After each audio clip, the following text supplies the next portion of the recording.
Good evening students, good evening everyone. Yes, कैसे हैं सब लोग? कैसे सेलिब्रेट किया आप लोगों ने सबने दिवाली? आई होप सबने मस्ती की होगी, मजे किए होंगे, है ना? चलो, बहुत अच्छा हो गया। अब हम लोग नेक्स्ट चैप्टर स्टार्ट करने वाले हैं, ऑर्गेनिजम्स एंड पॉपुलेशंस, है ना? तो इसमें से बहुत सारा पार्ट डिलीटेड है, जैसे पॉपुलेशन हो गया, पॉपुलेशन एट्रीब्यूट्स, इंट्रैक्शन, अडेप्टेशंस। लेकिन मैं ना इन सब चीजों को करने वाली हूँ, लेकिन बहुत ब्रीफली करने वाली हूँ, क्योंकि आपके लिए कॉन्सेप्चुअल अंडरस्टैंडिंग भी बहुत ज्यादा जरूरी है। टाइम का मैंने प्रॉपरली यूटिलाइज करना है। ठीक है, मैंने पूरा शेड्यूल किया है आपका। अभी जो टर्म आ रहा है ना, प्री टर्म जो आ रहा है, उससे पहले मैं सारा कुछ सिलेबस खत्म कर सकूं। तो मैंने पूरी कोशिश लगाई है, पूरा सारा टाइम टेबल बन के तैयार है। तो ऑर्गेनिज्म एंड पॉपुलेशंस के लिए भी मेरा परफेक्ट प्लान है। ठीक है, तो मैंने आज कि नीट ने बहुत सारा सिलेबस निकाला है, बट मैं उसको भी इंक्लूड कर रही हूँ ताकि आपको अंडरस्टैंडिंग अच्छे से हो जाए। ठीक है, तो चलो बेटा आज का चैप्टर स्टार्ट करते हैं, ऑर्गेनिजम्स एंड पॉपुलेशंस।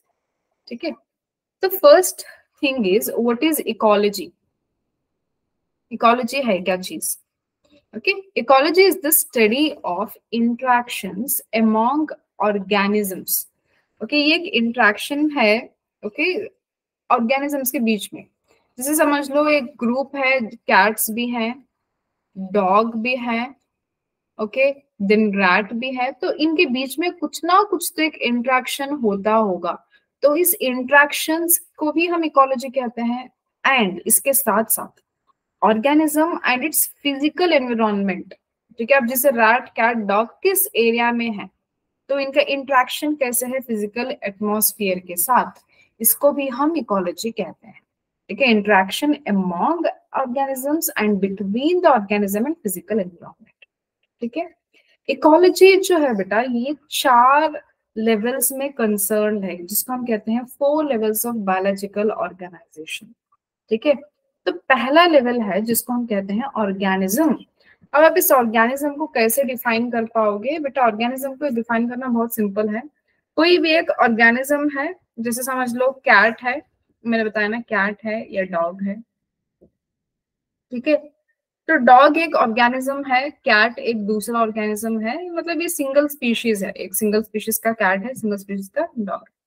अब क्या होगा, इसी कैट का बहुत सारे कैट्स होंगे, यही कैट तो बहुत सारे, तो हमने इसको कह दिया पॉपुलेशन, जहां पे मेनी कैट्स हैं, बहुत सारे कैट्स हैं। तो many cats is a population. Dog, many dogs, बहुत सारे डॉग्स। यहाँ पे एक ही डॉग था ऑर्गेनिज्म में, बट यहाँ पे बहुत सारे डॉग। तो ये डॉग्स क्या होंगे, खुद के बीच में ये क्या करेंगे, अपना एक पॉपुलेशन बनाएंगे with same species and tend to have sexual intercourse with each other to increase the population by doing the reproduction. ठीक है, डॉग डॉग के साथ ही मेट करेगा, but there is a difference, female male के साथ करेगा, मेल फीमेल के साथ करेगा। बट डॉग का जो स्पीशीज है वो एक सिंगल स्पीशीज का बहुत सारा होना पॉपुलेशन कहते हैं। ठीक है, अब कम्युनिटी क्या है?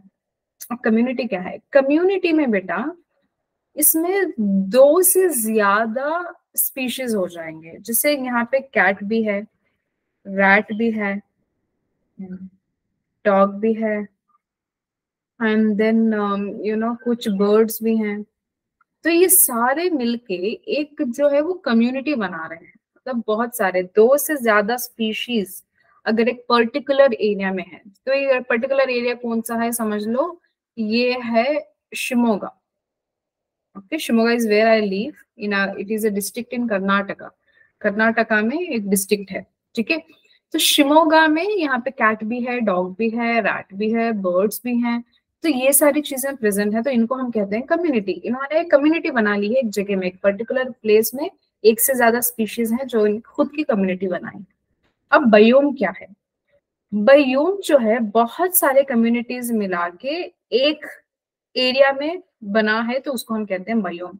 तो क्या है बेटा, biome is a very big and major ecological community. ये बहुत बड़ा कम्युनिटी है, छोटे छोटे कम्युनिटीज हो गए।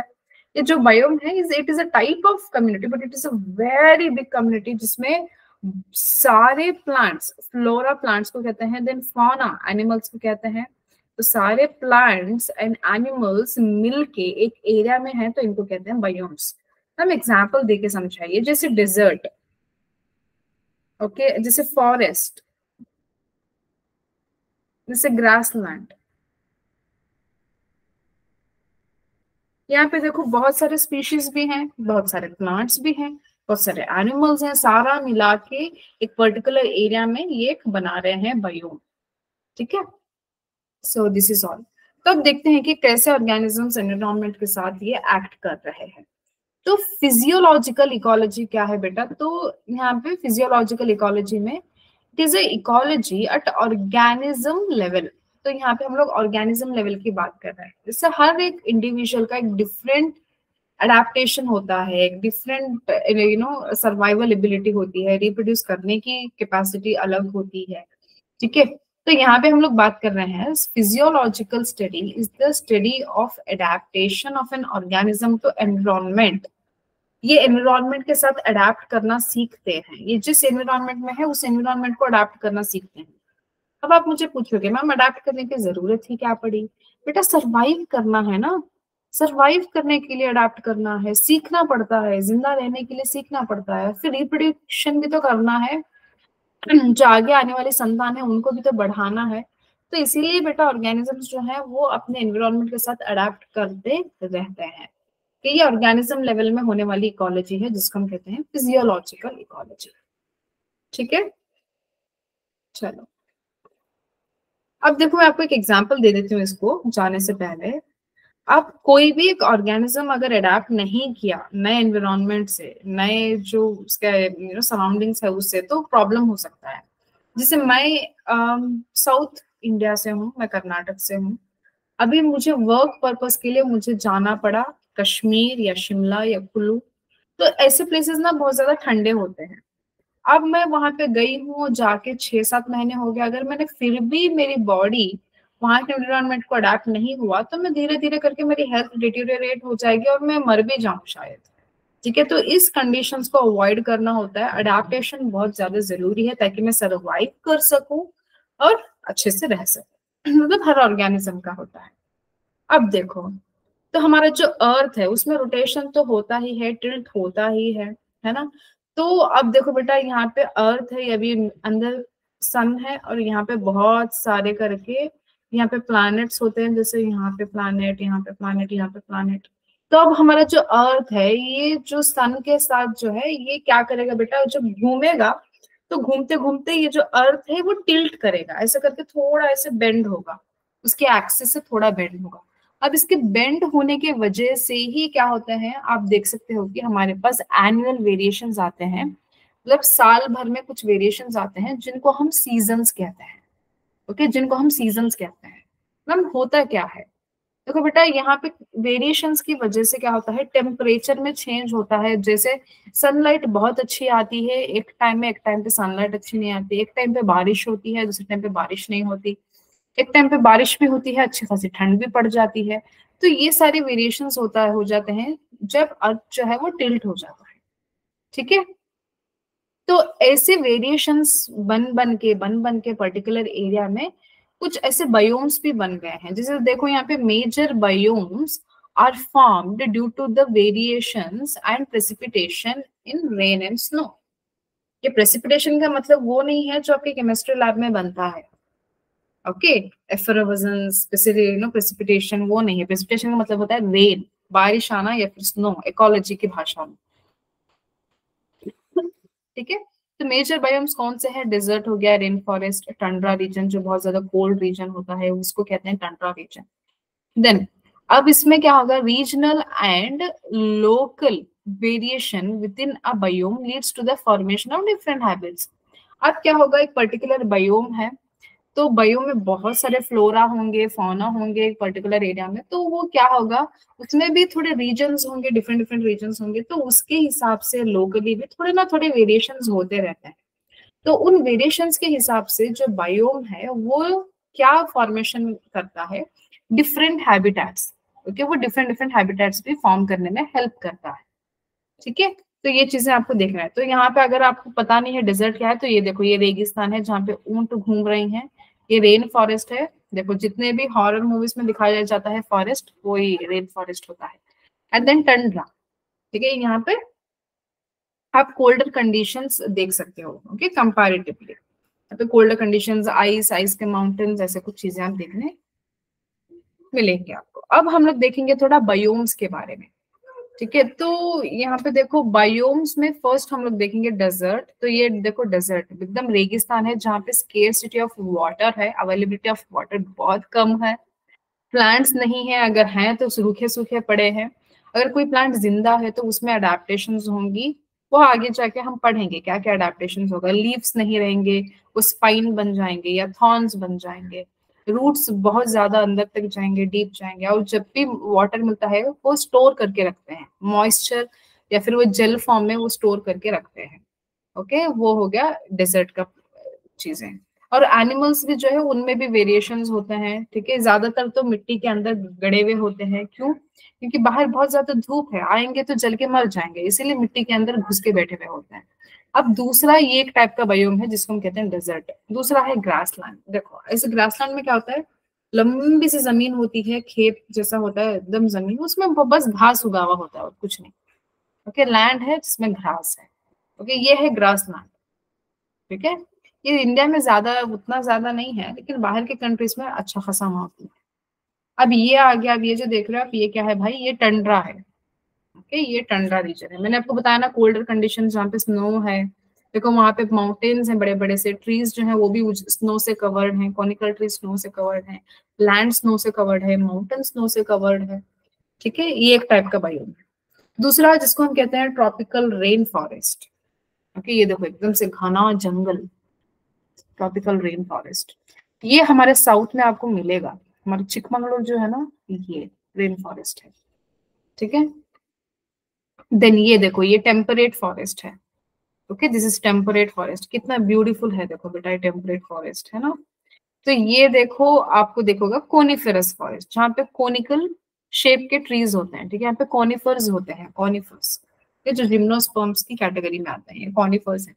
तो इतने सारे बायोम्स हैं आपके सिलेबस में। तो अब आप यहाँ पे देख लो ये चार्ट, ठीक है, अब ये चार्ट देख लो आप, इस चार्ट में आपको अच्छे से समझ में आ जाएगा, ठीक है। ये आपकी एनसीईआरटी ने दिया है, ये आपकी एनसीईआरटी का दिया हुआ चार्ट है, ठीक है। तो यहाँ पे देखो पहली चीज आपको क्या देखने को मिल रही है, ये है डेजर्ट, ओके, ये क्या है बेटा, ये डेजर्ट है। अब आपने मैंने आपको बताया डेजर्ट में तो वाटर की अवेलेबिलिटी बहुत ज्यादा कम होती है। तो अब यहाँ पे देखो ये एनुअल टेम्परेचर है, ठीक है, ये ऊपर वाला ये टेम्परेचर है वाई एक्सिस में, एक्स एक्सिस में बेटा प्रेसिपिटेशन, बारिश एंड फिर स्नो, ठीक है। तो देखो यहाँ पे कितना ज्यादा, यहाँ पे देखो कितना ज्यादा टेम्परेचर है, बट बारिश बिल्कुल नहीं। अगर बारिश होता तो ये ऐसे करके ऐसा हो जाता है, ठीक है, एकदम से ब्रॉड हो जाता, बट ये देखो कितना लीन है, ऐसे ऊपर गया है, साइड वाइज नहीं गया। तो ये डेजर्ट है, ठीक है। दूसरा ये देखो ये होता है tundra, okay, this is tundra region. तो यहाँ पे देखते हैं ये डेजर्ट है, देखा। अब टंड्रा में भी आप देखो, ओके, टंड्रा में भी आप देखोगे तो यहाँ पे आपको क्या देखने को मिलेगा, बहुत ज्यादा प्रेसिपिटेशन, ठीक है, बहुत ज्यादा प्रेसिपिटेशन है, हाँ भाई है, स्नो भी है, हाँ भाई है, लेकिन टेम्परेचर पे नोटिस डालो आप, बहुत कम टेम्परेचर है, देखो -1.1, वेरी लेस टेम्परेचर, ठीक है। तो इसके बाद आप आ जाओ ट्रॉपिकल फॉरेस्ट में, देखो ये ट्रॉपिकल फॉरेस्ट है, ठीक है। अब इस ट्रॉपिकल फॉरेस्ट में आप देखो बारिश कितनी है भाई, अरे बाप रे, 203 से लेके 406 तक इतनी ज्यादा बारिश है यहाँ पे, ठीक है। और टेम्परेचर भी अच्छा खासा है, टेम्परेचर भी अच्छा खासा ज्यादा है और बारिश भी ज्यादा है। ये होता इसलिए है क्योंकि ये इक्वेटर से करीब है, जो ट्रॉपिकल फॉरेस्ट ना वो इक्वेटर के करीब है, तो इसीलिए क्या होगा, टेम्परेचर भी इसका ज्यादा है, यहाँ पे बारिश भी बहुत ज्यादा है, ठीक है। ये हो गया दूसरा ट्रॉपिकल फॉरेस्ट। अब आ जाते हैं तीसरे पे जो है टेम्परेट फॉरेस्ट। अब टेम्परेट में फॉरेस्ट में देखो टेम्परेचर, हाँ भाई ड्रॉप हो रहा है, टेम्परेचर थोड़ा कम है, उसके साथ साथ बारिश भी मॉडरेट है, टेम्परेचर भी मॉडरेट है, बारिश भी मॉडरेट है। ट्रॉपिकल में सब चीज एक्सटेंटिव है, टेम्परेचर भी ज्यादा, बारिश भी ज्यादा। टेम्परेट में normal, everything is in moderate, ठीक है, ये टेम्परेट है। दूसरा अब यहाँ पे देख लो कॉनिफरस फॉरेस्ट। अब ये कॉनिफरस फॉरेस्ट में क्या है, टेम्परेचर कम है, बहुत ज्यादा कम है, एंड देन बारिश भी मॉडरेट है, अच्छी खासी बारिश है, 300 तक आपको देखने को मिलेगा। ठीक है, वो भी आपको देखने को मिल जाएगा। दूसरा आएगा यहाँ पे, देखो इसका आपने देखना बहुत जरूरी है, ग्रासलैंड। ग्रासलैंड में बारिश कम है लेकिन टेम्परेचर देखो, कम से कम भी आप देख सकते हो, ज्यादा से ज्यादा भी देख सकते हो। ठीक है, जहाँ पे ग्रासलैंड है वहां पे टेम्परेचर ज्यादा भी हो सकती है, बहुत कम भी हो सकती है। कितना ज्यादा वेरिएशन है टेम्परेचर में, grassland. Last but not least Tundra. Okay, Tundra में आप देख सकते हो ये स्नो है, स्नोई एरिया है, प्रेसिपिटेशन भी होती है, अच्छी खासी बारिश या फिर स्नो भी होता है, और टेम्परेचर बहुत ज्यादा कम होता है। तो ये हो गया आपका, आपको ये याद रखना है ग्राफ, ये ग्राफ पूछा जाता है। ठीक है, आपको ये ग्राफ पूछा जाता है, you have to remember it. Okay, चलो अब देखो ये आपका एनसीईआरटी का डायग्राम है, biome distribution with respect to annual temperature and precipitation. Temperature है वाई एक्सिस में, प्रेसिपिटेशन है एक्स एक्सिस में।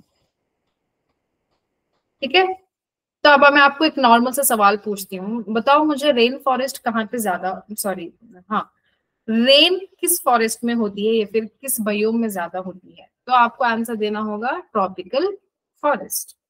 ठीक है, अब मैं आपको पूछूंगी सबसे ज्यादा कम, मतलब कम मतलब वेरी लेस टेम्परेचर आप किस बायोम में देखोगे? Very good, tundra, that is Arctic and alpine tundra. ठीक है, अब आप मुझे बताओ very less rainfall, highest rainfall is tropical forest. Okay, lowest temperature is tundra, highest नहीं, अब क्या क्या बताना है अभी, lowest rainfall that is desert, desert में लोएस्ट रेनफॉल। ठीक है, तो ऐसे करके आपको क्वेश्चंस पूछे जाएंगे, आपको याद रखना पड़ेगा। अब यहाँ पे देखो some major biomes in India, अभी हम लोगों ने सारे बायोम्स वर्ल्ड के देख लिए, अभी थोड़ा इंडिया में कौन से बायोम्स है वो देखते हैं।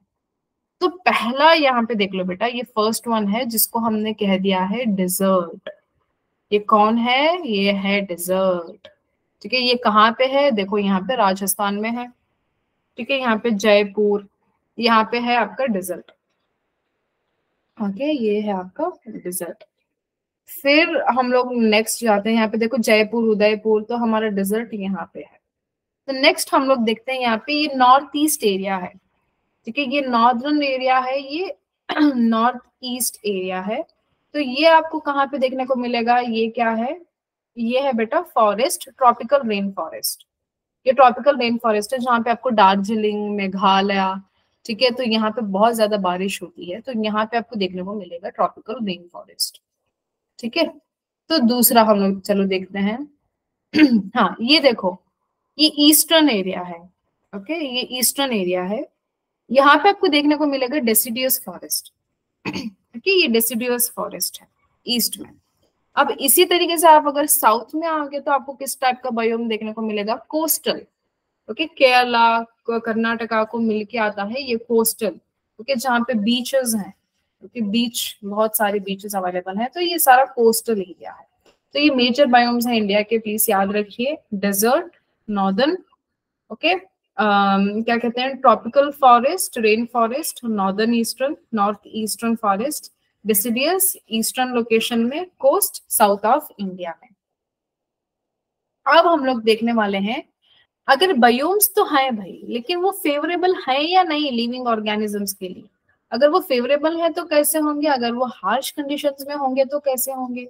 अब ये देखो, अभी फेवरेबल वाले हैं, तो यहाँ पे ऑर्गेनिजम्स अगर इस टाइप के कंडीशंस में रहेंगे ना, ये बहुत खुश हैं। क्यों? देखो, वाटर अवेलेबिलिटी की कोई चिंता नहीं है, प्लांट्स भरपूर है, अगर पानी है तो प्लांट्स भी बहुत अच्छे से हैं। ठीक है, जो यहाँ पे आप एनवायरनमेंट देखो, इतनी पानी का अवेलेबिलिटी है तो अच्छी खासी बारिश भी होती होगी, प्रेसिपिटेशन भी यहाँ पे अच्छी होती होगी।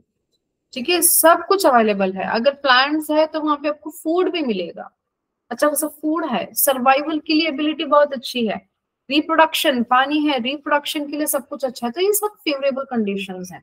हार्श कंडीशंस देखो, पानी नहीं है, पानी की कितनी किल्लत है भाई, अगर पानी कम है तो प्लांट्स नहीं मिलेंगे, प्लांट्स का भी अब कम देखने को मिलेगा, फूड भी कम रहेगा, फिर फूड भी कम रहेगा, फिर बारिश भी कम होगी, प्रेसिपिटेशन, बारिश भी कम होगी, रिप्रोडक्शन करने के लिए भी फेवरेबल कंडीशंस नहीं होंगे, ये सारे हार्श कंडीशंस। ठीक है, तो अब हम लोग देखते हैं हमारे इंडिया में कौन से फेवरेबल कंडीशंस हैं? तो ये देखो, ये फेवरेबल हैबिटेट्स हैं हमारे बायोम्स इंडिया में, तो इंडिया के अंदर की बात हो रही है, ठीक है। तो ये देखो Uttaranchal, valley of flowers in Uttaranchal, बहुत फेवरेबल कंडीशन है ऑर्गेनिजम्स के लिए, लोगों के लिए, सब लोगों के लिए, सब ऑर्गेनिजम्स के लिए। ये देखो north east India, look at this, पानी, झरने, पहाड़, पेड़, सब कुछ। हिली रीजन इन नॉर्थ इंडिया, यहाँ पे भी देखो बहुत अच्छा एनवायरमेंट है। देन साउथ इंडिया, भाई हमारा अपना साउथ इंडिया, केरला, कर्नाटका, तमिलनाडु, आंध्रा, ये सारी चीजें आपको यहाँ पे भी फेवरेबल हैबिटेट है, ठीक है। तो ये सारे फेवरेबल कंडीशंस हैं। अब हम लोग देखते हैं कुछ हार्श। ओके, तो हार्श क्या होगा? देखो, life exist even in extreme and harsh conditions. Life जो है वो सिर्फ फेवरेबल कंडीशंस में नहीं होती, हार्श कंडीशंस में भी होती है। एग्जाम्पल डिजर्ट, जो हमने राजस्थान का डिजर्ट बोला वो, फिर रेन सोक्ड मेघालय, मेघालय में हमेशा बारिश होती है, फॉरेस्ट भी बड़ा है, हमेशा बारिश होती है। Then deep ocean trenches. अब आप मुझे पूछोगे मैम डीप ओशन ट्रेंचेस होते क्या हैं? देखो बेटा, अभी ओशन है तो आपको पता है सी है, अभी ये ऐसे फ्लैट रहते रहते एकदम से ऐसा करके ऐसा आएगा, फिर ये जाएगा, फिर ऐसा कुछ आएगा। फिर जो ये हो गया ना, ये होता है डीप ओशन ट्रेंच, एकदम से डीप चला जाना, ये डीप ओशन ट्रेंच। अब देखो, अब यहाँ पे आपको वाटर के, यहाँ पे सनलाइट अच्छे से मिलता होगा, बट यहाँ पे चले जाओ बिल्कुल सनलाइट की किल्लत, डीप ओशन ट्रेंचेस। तब ये हार्श हैबिटेट है वहां के ऑर्गेनिजम्स के लिए, ठीक है। ओके, फिर हो गया टोरेंटियल स्ट्रीम्स, ठीक है। तो टोरेंशियल स्ट्रीम्स क्या होते हैं बेटा? ये nothing but very heavy rain करने वाले। ओके, तो इन स्ट्रीम्स में यहाँ पे बहुत ज्यादा बारिश होती है ताकि ये बहता हुआ झरना बनते हैं, ठीक है। दूसरा perma forest, that is in the polar region, ये ठंडा इलाका है, स्नो लेडन लैंड, ठंडा इलाका। बहुत ज्यादा ठंडा है वो भी मुश्किल है, बहुत ज्यादा बारिश है वो मुश्किल है, बहुत ज्यादा गर्मी है, डेजर्ट बन गया, बहुत मुश्किल है। हाई माउंटेन टॉप रेंजेस, ये भी बहुत मुश्किल है, जैसे हिमालय। देन थर्मल स्प्रिंग्स, ये देखो ये थर्मल स्प्रिंग है, ये थर्मल स्प्रिंग है, ये ऐसा हो तो भी यहाँ पे भी मुश्किल है ऑर्गेनिजम्स को ग्रो होने के लिए। देन कॉम्पोस्ट पिट, ये है कॉम्पोस्ट पिट, यहाँ पे भी। तो ऐसे करके बहुत हार्श कंडीशंस में भी ऑर्गेनिजम्स ग्रो होते हैं। और हमारा इंटेस्टाइन जो है, ये भी एक हैबिटेट है फॉर मेनी ऑर्गेनिजम्स, ठीक है। अब चलो ये देखो माउंटेन टॉप्स अनफेवरेबल, अनफेवरेबल के फोटोज हैं माउंटेन टॉप्स।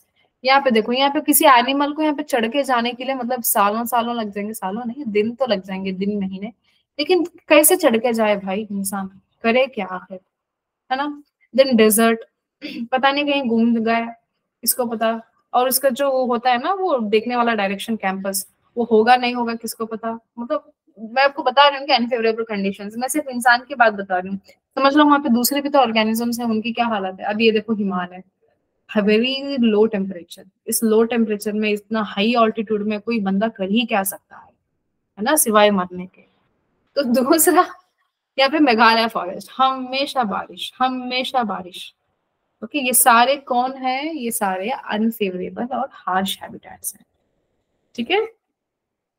चलो अब हम लोग कुछ देखते हैं, the physico chemical that is abiotic components and biotic components lead to variation of different habitats, ठीक है। जो एबायोटिक कंपोनेंट्स हैं जैसे पानी, लाइट, टेम्परेचर, सॉइल, ये, और फिर बायोटिक कंपोनेंट जैसे पैथोजन, पैरासाइट्स, प्रेडेटर्स, कॉम्पिटिटर्स, ये सारे मिलके एक वेरिएशन बना रहे हैं डिफरेंट हैबिटेट का, ठीक है। तो पैथोजेंस में आप देखो, कोई भी एक डिसीज कॉज करने वाला ऑर्गेनिज्म, पैरासाइट, होस्ट के अंदर रह जाता है, ये चोर बन के। प्रेडेटर, मार के खा जाता है। Competitor, competition for the food, survival and shelter, ये सारे बायोटिक कंपोनेंट्स हैं, ठीक है। तो अब क्या होता है देखो, the distinct role and position of an organism in its environment is called niche. आपको याद रखना है बेटा, नीश, ठीक है। तो नीश क्या है? niche is a parameter of every organism जो टॉलरेट करने की कंडीशन रखता है। जैसे एक लेवल है बेटा, उतना तक ही वो टॉलरेट करेगा, उससे ज्यादा कोई कंडीशंस को टॉलरेट नहीं कर सकेगा, ठीक है। वो एक पर्टिकुलर ऑर्गेनिज्म के लिए स्पेशल होता है। जैसे मेरे लिए समझो, मैं 35 डिग्री सेल्सियस तक टॉलरेट कर सकती हूँ, इसके ऊपर मेरे से बिल्कुल नहीं होगा, ठीक है, इसके ऊपर बिल्कुल नहीं होगा। चलो 40 तक तो भी कैसे तो कैसे करके, हाँ भाई, करते करते पसीना उतारते उतारते मैं रह सकती हूँ, उसके ऊपर नहीं हो पाएगा भाई। ठीक है, तो ये क्या है, ये हमारा एक टॉलरेंस की एबिलिटी होती है। ठीक है, इसको, ये हर ऑर्गेनिज्म का डिफरेंट होता है, इसको हम कहते हैं नीश। ठीक है, तो यहाँ पे देखो, आपको मैंने यहाँ पे समझाना है नीश के बारे में। अब मैंने आपको एग्जाम्पल ले लिया यहाँ पे, गार्डन स्पाइडर। ठीक है, इसका एग्जाम्पल लेके, तो नीश क्या है, it's an evolutionary result of a species जिसमें morphological, physiological and behavioural adaptation होते हैं उसके सराउंडिंग्स के हिसाब से। ओके, उसके सराउंडिंग के हिसाब से वो मॉडिफाई करता जाता है।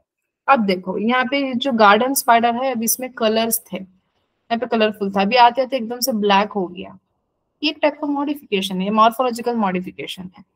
ठीक है, ऐसे बिहेवियरल भी हो सकते हैं सराउंडिंग को लेके, फिजियोलॉजिकल भी हो सकते हैं, बहुत सारे हो सकते हैं। ठीक है, ये नीश है, niche means it is particular to a particular species, specific होता है फॉर अ पर्टिकुलर स्पीशीज। ठीक है, इसको हम कहते हैं नीश। अब ये क्वेश्चन है, इसको आपने आंसर करना है। The study of interactions among the organisms between the organism and environment is called. तो interaction among organism and between the organism and environment is called ecology. Very good. है ना, बहुत इजी क्वेश्चन था ecology. अब हम लोग abiotic factors देखते हैं। ओके, एबायोटिक फैक्टर्स में कौन आ जाता है, temperature, water, light and then soil. ये चारों आपको एबायोटिक फैक्टर्स में आपको पढ़ने को मिलेंगे। तो पहला हम लोग टेम्परेचर देखते हैं यहाँ पे। ठीक है, तो टेम्परेचर देखते हैं। Most ecologically relevant environmental factor, बहुत ज्यादा इंपॉर्टेंट ये एक एबायोटिक फैक्टर है, दैट इज टेम्परेचर। अब देखो क्यों जरूरी है। Temperature on land varies seasonally, ये सीजन के हिसाब से टेम्परेचर बढ़ता है, जैसे समर्स में बहुत ज्यादा टेम्परेचर, ठंड में बहुत कम टेम्परेचर, रेन में डिपेंड करता है कितना रेन हो रहा है रेनी सीजन में। तो ये सारा डिपेंड करता है सीजन्स के वाइज विद टेम्परेचर। तो temperature gradually decreases from equator to the poles, from the plains to mountain tops, it ranges from sub zero levels to 50 degree Celsius, that is tropical deserts. तो इतने सारे variety के temperatures आपको देखने को मिलेंगे।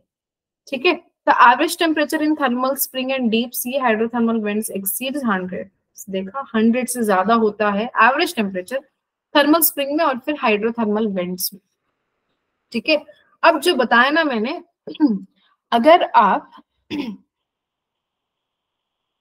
आप यहाँ पे देख लो डायमीटर, यहाँ पे जो इक्वेटर है ना, इक्वेटर जो डायमीटर है इस ग्लोब का, तो यहाँ से आप अगर देखते जाओगे तो टेम्परेचर ड्रॉप होगा, ऐसे करके टेम्परेचर ड्रॉप होता है।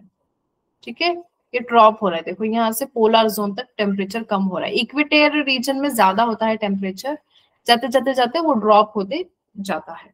ठीक है, तो ये आपको याद रखना है। ठीक है, फिर यहाँ पे देखो ये ट्रॉपिकल जोन है, यहाँ पे टेम्परेट जोन है, फिर पोलर रीजन्स हैं, पोलर जोन है, वहां पे आपको टंड्रा रीजन देखने को मिलेगा, आर्कटिक हो गया, अंटार्कटिक हो गया, ये सारे आपको देखने को मिलेंगे। ठीक है, तो यहाँ पे देखो ये हमारा अर्थ है, ये इक्वेटर है।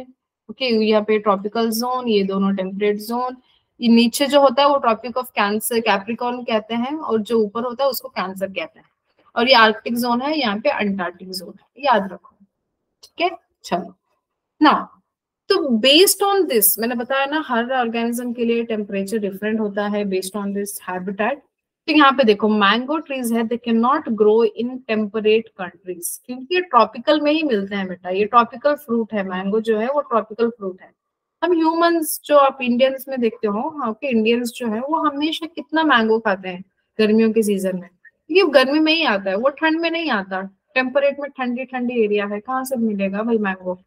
तो कनाडा, जर्मनी जैसे कंट्रीज में नहीं मिलता है। There is no snow leopard in Kerala, क्यों, क्योंकि केरला इंडिया में आ रहा है, इंडिया ट्रॉपिकल कंट्री है, तो ये कहाँ पे मिलेंगे आपको, टंड्रा में मिलेंगे, आर्कटिक और अंटार्कटिक में मिलेंगे। Tuna fishes are rare beyond the tropical latitudes in ocean. Okay, तो ट्रॉपिकल की नीचे अगर चले जाएं, जैसे टेम्परेट हो गया, आर्कटिक हो गया, तो वहां पे ट्यूना फिशेस मिलना बहुत रेयर है। अब आप मुझे पूछोगे मैम ऐसा क्यों होता है कि मैंगो ट्रीज टेम्परेट में नहीं मिलते, स्नो लेपर्ड ट्रॉपिकल में नहीं मिलता। बेटा इसका एक ही सिंपल रीजन है, टेम्परेचर जो है वो अफेक्ट करते हैं काइनेटिक्स ऑफ एंजाइम को, दैट इज बेसल मेटाबॉलिज्म। हर ऑर्गेनिज्म के बॉडी में जो मेटाबॉलिज्म है वो वेरी करता रहता है, एंड उस मेटाबॉलिज्म से फिजियोलॉजिकल फंक्शंस भी वेरी होते रहते हैं।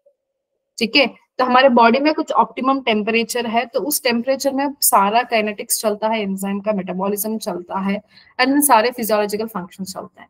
अगर वहां पे टेम्परेचर का चेंज हो गया तो प्रॉब्लम्स क्रिएट हो जाते हैं। ठीक है, तो अब यहाँ पे दो टाइप्स आपको देखने को मिलेगा based on a range of thermal tolerance. Okay, thermal tolerance के बेसिस पे हमने एनिमल्स को दो कैटेगरी में डिवाइड किया है, एक यूरीथर्मल, एक स्टेनोथर्मल। ओके, तो यूरीथर्मल क्या है, they can tolerate a wide range of temperature, एकदम से वाइड रेंज ऑफ टेम्परेचर। ये ऐसे लोग कहाँ पे भी जालो ये जिंदा रह सकते हैं, सरवाइव कर लेते हैं। बट स्टेनोथर्मल क्या है, they can tolerate only a narrow range of temperature, बहुत कम रेंज के टेम्परेचर को ये हैंडल कर सकते हैं। अगर उनके टॉलरेंस के ऊपर टेम्परेचर चला गया तो ये बेचारे मर ही जाते हैं। ठीक है, तो यूरीथर्मल का जीने की पॉसिबिलिटी ज्यादा है because of wide range, stenothermal का जीने की रेट कम है बिकॉज ऑफ नैरो रेंज। ठीक है, ये आपको याद रखना है। तो हाँ, इसके अलावा भी आपको टेम्परेचर में और एक चीज याद रखना है बेटा, cold blooded animals and then warm blooded animals. Okay, एक होते हैं कोल्ड ब्लडेड एनिमल्स, दूसरे होते हैं वार्म ब्लडेड एनिमल्स। तो यहाँ पे क्या होता है, तो यहाँ पे समझो कोल्ड ब्लडेड मतलब इनका खून ठंडा है, इनका खून गर्म है, ये नहीं है बेटा इसका मतलब, इसका it's meaning is very different. तो क्या है देखो बेटा, कोल्ड ब्लडेड में आते हैं हेटेरोथर्मिक एंड पोइकिलोथर्मिक ऑर्गेनिजम्स। मतलब ये जो ऑर्गेनिजम्स कोल्ड ब्लडेड में होते हैं ना, ये अपना बॉडी का टेम्परेचर चेंज नहीं करते based on environment changes. Environment में टेम्परेचर चेंज होता है तो ये अपना बॉडी का भी टेम्परेचर चेंज नहीं करते। ओके, तो यहाँ पे क्या होगा, यहाँ पे चेंज आपको नहीं देखने को मिलेगा। ओके, तो इसकी वजह से ये मर जाते हैं, बहुत सारे मर जाते हैं। कोल्ड ब्लडेड में इनका कांस्टेंट टेम्परेचर होता है, ये बिल्कुल भी अडॉप्ट नहीं कर पाते। अब वार्म ब्लडेड क्या है, वार्म ब्लडेड में थोड़ा चेंजेस हो सकता है, अडेप्टेशन ज्यादा है, तो changes is possible. Okay, change itself and it adapt itself. ठीक है, तो कोल्ड ब्लडेड चेंज नहीं होते, मर जाते हैं, वार्म ब्लडेड चेंज होते हैं और वो जिंदा रहते हैं। वार्म ब्लडेड वालों को हम कहते हैं होम्योथर्मिक, कोल्ड ब्लडेड को पोइकिलोथर्मिक या फिर हेटेरोथर्मिक। ठीक है, सो वार्म ब्लडेड में बेटा हम आते हैं ह्यूमंस। ओके, कोल्ड ब्लडेड में आप देख लो एग्जांपल जैसे लिजर्ड, स्नेक्स, कैट्स, रेप्टाइल्स, वो सारे आते हैं। ठीक है, चलो अब देखते हैं water. Water is the second most important factor, है ना। टेम्परेचर तो चाहिए, लाइट फिर हम लोग देखते हैं, लाइट आगे देखेंगे, टेम्परेचर के बाद वाटर आता है। तो यहाँ पे क्या होगा, desert organisms have special adaptations to limited water. मैंने बताया ना, डेजर्ट में बारिश बहुत कम होती है, तो इसलिए उनके प्लांट्स में हो, एनिमल्स में हो, उन्होंने एक स्पेशल अडेप्टेशन बना के रखनी होती है। The productivity and distribution of plants is dependent on water. ठीक है, चलो तो यहाँ पे देखो, for aquatic organisms water quality that is chemical composition and pH is important. क्यों, क्योंकि अगर सॉल्ट कॉन्सेंट्रेशन कम हो गया तो भी प्रॉब्लम है, ज्यादा हो गया तो भी प्रॉब्लम है। वो हर टाइप के ऑर्गेनिज्म के लिए, हर बायोम के लिए वो डिफरेंट होता है। जैसे यहाँ पे देखो, less than 5 in inland waters, 30 to 35 in sea, 100 in some hypersaline lagoons. ठीक है, तो लगून्स में एकदम हाइपर सलाइन होता है। इनलैंड वाटर में देखो यहाँ पे सैलिनिटी कम होती है, और ये एक्चुअली यूज होता है बेटा हमारे डेली मर्रा के कामों के लिए, इनलैंड वाटर यूज होता है। ठीक है, तो based on tolerance to salinity organisms are of two types. ठीक है, तो इनके सैलिनिटी के टॉलरेंस के कैटेगरी में ऑर्गेनिजम्स को हमने दो कैटेगरी में या फिर दो टाइप्स में डिवाइड किए हैं, एक यूरी हैलाइन, एक steno haline. Okay, Yuri haline क्या होता है, tolerate a wide range of salinity, steno haline tolerates only narrow range of salinity. ठीक है, तो many freshwater animals cannot survive for long in sea water because of osmotic problems. देखो, अगर fresh वाले ocean में चले जाएंगे तो सच में बता रही हूँ वो मर जाएंगे इतने हाई सैलिनिटी के लिए। अगर वैसे ही सलाइन कंडीशंस में रहने वालों को आप फ्रेश में डालोगे तो वो भी मर जाएंगे, क्योंकि वो अडेप्टेड है बेटा ओशन में फ्रेश वाटर के कम सैलिनिटी के लिए। ठीक है, वहां पे ऑस्मोटिक प्रॉब्लम हो जाता है। चलो, there is a question on the screen.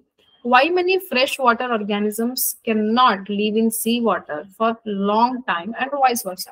चलो, कुछ टाइम के लिए वो मैनेज भी कर लें, लेकिन ज्यादा टाइम के लिए वो जी नहीं पाते, क्योंकि ऑस्मोटिक प्रॉब्लम्स हो जाती हैं. Sunlight is not the reason for this, low oxygen भी रीजन नहीं है, प्रेशर भी नहीं है, ऑस्मोटिक प्रॉब्लम्स होते हैं. ठीक है, चलो. There is another question, what are the examples of biotic factor? तो बायोटिक के लिए प्लांट एक एग्जांपल है, चिक है, देन स्नेक है. तो यहाँ पे देखो, tree, chick, snake, C is the answer. Sun abiotic, rock abiotic, cloud abiotic. ठीक है, कमिंग टू लाइट. तो plants need sunlight for photosynthesis, हम सबको पता है ना, तो इसकी सब जरूरत है. तो स्मॉल फॉरेस्ट प्लांट्स जैसे herbs and shrubs are adapted to photosynthesis that is optimally under very low light. Okay, because they are overshadowed by tall and canopied plants. देखो होता क्या है बेटा, देखो ये प्लांट है, यहाँ पे बहुत बड़ा कैनोपी है. ओके, यहाँ पे दूसरा ट्री है, ये कैनोपी बनाया इसने, ऐसे करके यहाँ भी एक ट्री है. तो ऐसे करके इतने सारे जो ट्रीज बना रहे हैं ना, ये सारे कैनोपी बना रहे हैं. तो अब देखो यहाँ पे लैंड में होता क्या है, यहाँ पे छोटे छोटे हर्ब्स होते हैं. ओके, यहाँ पे छोटे छोटे हर्ब्स होते हैं, यहाँ पे शर्ब्स होते हैं. तो इनको लाइट प्रॉपरली मिल नहीं पाता, तो ये अडेप्ट हो जाते हैं उसी एनवायरनमेंट में, ताकि यहाँ पे वेरी लो लाइट में ही ये फिर उगने लगते हैं. ठीक है, क्यों? क्योंकि प्लांट का में ना जो लाइट आता है ना, वो सिर्फ ये ऊपर के ट्रीज को चला जाता है. ओके, इसको सारा लाइट चला जाता है इनको. तो ये नीचे वालों को तो बिल्कुल कुछ भी मिलता ही नहीं है, अगर मिलता है तो बहुत लो लाइट इंटेंसिटी मिलती है. ठीक है, तो यहाँ पे देखो, many plants depend on sunlight for photo periodism. Okay, what is photoperiodism? It is the regulation of physiology or development of organism in response to day length. ठीक है, अगर डे लेंथ में कुछ भी वेरिएशंस होते हैं तो उसको हम कहते हैं बेटा फोटोपीरियोडिज्म. तो इस डे लेंथ के हिसाब से फ्लावरिंग में चेंजेस देखने को मिल सकता है. ओके, मैं आपको इसमें बताऊंगी, इसमें शॉर्ट डे लेंथ प्लांट्स होते हैं, लॉन्ग डे लेंथ प्लांट्स होते हैं. देन आपको कंफ्यूज नहीं करना है फोटोपीरियोडिज्म को फोटोट्रोपिज्म के साथ. फोटोट्रोपिज्म क्या है? वो एक डायरेक्शनल रिस्पॉन्स है of an organism towards the sunlight. Sunlight की तरफ ये रिस्पॉन्ड करते हैं, ये डायरेक्शन बदलते हैं, वो फोटोट्रोपिज्म है. Photoperiodism is the physiological regulation changes or development in response to day length. ठीक है, तो अब देखो, many animals use the diurnal and seasonal variation. Diurnal मतलब डेली चेंजेस. अब देखो, हमको लाइट से ही तो पता चलेगा ना कि हाँ भाई आज दिन हुई है, अब रात हुई है. अगर लाइट ही नहीं आती तो हमेशा रात ही रहती है ना. तब आपको पता चला हाँ भाई सूरज निकला है, तो आप क्या करोगे, उठोगे बिस्तर से, अपना काम करोगे, फ्रेश करोगे, खाना पीना करोगे, सारा दिन वर्क करोगे, फिर रात होने पे सो जाओगे, है ना. तो ये क्या चीज दिखा रही है हमको लाइट, कि हाँ भी हमको डेली क्या करना है. Okay, and then seasonal variations में भी हम लोगों को पता चलता है कि हाँ भाई यहाँ पे भी लाइट इंटेंसिटी बदलती रहती है, फोटो पीरियोडिज्म बदलते रहता है. For timing that foraging. तो फोरेजिंग क्या है? तो इससे हम क्या पता चलेगा कि हाँ भाई कब फूड के लिए ढूंढने के लिए जाना है, कब खाना है, कब रिप्रोडक्शन करना है, कब माइग्रेट करना है. ये सारे जो सीजनल वेरिएशंस हैं, ये एनिमल्स को बताते हैं कि हाँ भाई कब फूड के लिए सर्च करने निकलना है, कब रिप्रोडक्शन करना है, कब माइग्रेट करना है, अगर कोई भी सीजनल कंडीशंस उनको अनफेवरेबल हैं तो. ये सारी चीजें. ठीक है, तो अब ये देखो, मैंने बताया ना आपको, फोटो पीरियोडिज्म में यहाँ पे शॉर्ट डे प्लांट्स होते हैं, फिर लॉन्ग डे प्लांट्स होते हैं. शॉर्ट डे प्लांट्स में क्या होता है बेटा? Short day plants they flower when a period of darkness exceeds the critical night length. अब ये देखो, ये क्रिटिकल लेंथ है बेटा, ये क्रिटिकल है, बीच में जो डॉटेड है ना, ये क्रिटिकल है. अब इसके ऊपर यहाँ पे सनलाइट है, इसके नीचे जो है वो नाइट लेंथ है.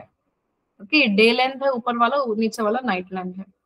तो अब क्या होगा, जब डार्कनेस क्रिटिकल से एक्सीड करेगा, अब ये डार्कनेस है, ये सनलाइट है, अभी डार्कनेस देखो क्रिटिकल से इसने एक्सीड कर लिया तो यहाँ पे फ्लावरिंग होगी. इसने एक्सीड नहीं की तो नो फ्लावरिंग. इसने एक्सीड की बट रुक रुक के किया तो no flowering. Long day plants में क्या होता है? Flowering happens, okay, when a period of darkness is less than critical length. Okay, so less than critical length से पीरियड ऑफ डार्कनेस बढ़ जाता है, तो वहां पे भी आपको फ्लावरिंग देखने को मिलती है. तो देखो यहाँ पे, सो डार्कनेस क्या है? कम है ना, तो लाइट ज्यादा है, तो यहाँ पे भी आपको फ्लावरिंग मिलेगी, यहाँ पे भी फ्लावरिंग मिलेगी. ठीक है, तो यहाँ पे लाइट का हम लोग देखते हैं, sun is the ultimate source for the light and temperature. हमने देखा ना, तो लाइट भी टेम्परेचर भी दोनों के लिए भी एक बहुत ज्यादा जरूरी चीज है। ओके, तो ये आपको देखने को पड़ेगा बहुत ज्यादा से। तो डीप में यहाँ पे देखो कि डीप ओशंस में अगर जाओगे तो वहां पे एनवायरमेंट डार्क है, नो सन का एनर्जीज अवेलेबल। तो उस जगह पे क्या होगा, वहां पे जो विजिबल स्पेक्ट्रम है उसके थोड़े बहुत रेज वहां पे पहुंचेंगे, उसी से उनको काम चलाना पड़ता है। और उनको यूवी स्पेक्ट्रम हार्मफुल होते हैं बहुत सारे ऑर्गेनिजम्स को। ठीक है, तो लास्ट एबायोटिक फैक्टर है सॉइल। ठीक है, so the nature and properties of soil is differed due to the climate and weathering process, sedimentation and method of soil development। ठीक है, तो सॉइल डिपेंड करता है। तो soil composition and grain size and aggregation determine the percolation and water holding capacity. These characteristics and parameters like pH, mineral composition, and topography determines the vegetation in animals. In aquatic environment, the sediment characteristics determine the type of benthic animals। ठीक है, तो benthic का मतलब अगर आप ocean में देखते हैं तो नीचे वाला बेंथिक है, उसके ऊपर वाला नेक्टॉन कहते हैं, और ये बीच में इसको प्लैंकटन कहते हैं, और सबसे ऊपर वाले को हम कहते हैं न्यूस्टॉन। ठीक है, तो इतना आपको पता होना चाहिए सॉइल के बारे में। सो ये क्वेश्चन है, organisms that can tolerate and thrive in wide range of temperatures are called, okay, that is eurythermal। Salt concentration, that is salinity of the sea measured in parts per thousand।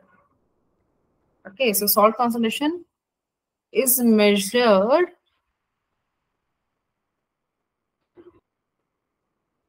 thousands। तो कौन सा आप मुझे बताइए, सी measured solidity of the सी, तो कौन सा बेटा, सी का होता है 30 to 35, इनलैंड वाटर्स का 0 to 5। ठीक है, एंड फिर हाइड्रोथर्मल वेंट्स, और फिर वहां पे क्या होगा, सैलिनिटी बहुत ज्यादा होगी। तो ये सारी चीजें हम लोग नेक्स्ट क्लास में कर लेंगे, responses. So that's all for this class. If you have any doubts, you can ask me. Otherwise, you can leave. Thank you so much for attending the class. Okay.